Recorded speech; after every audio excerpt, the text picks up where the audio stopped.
From left to right, Robert Kool Bell, Ronald Khalis Bell, Dennis Dee Tee, Thomas and George Brown of Kool The Gang, who received a star on the Hollywood Walk of Fame in October.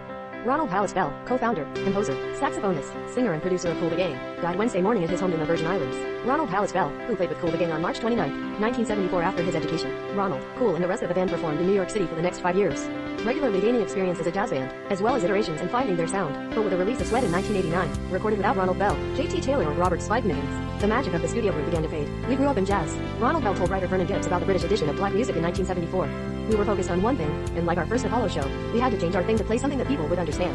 Ronald Bell told Vernon Gibbs, the change in sound was evident before the 1980s with the recording of singer J.T. Taylor in the release of Late as Night in 1979. The album became platinum the following year with singles such as the title track and Too Hot. The next two albums of the band, Celebration and Something Special, also became platinum. Bell then returned on tour with Kool The Gang in the 90s and 2000s. In 1969, the Seven recorded their debut with producer Gene Red and guitarist Woody Sparrow for Delight Records, an instrumental album of the same name that crossed the jazz circle of great metal bands, funk, and the fertile and constantly evolving sound of New York jazz.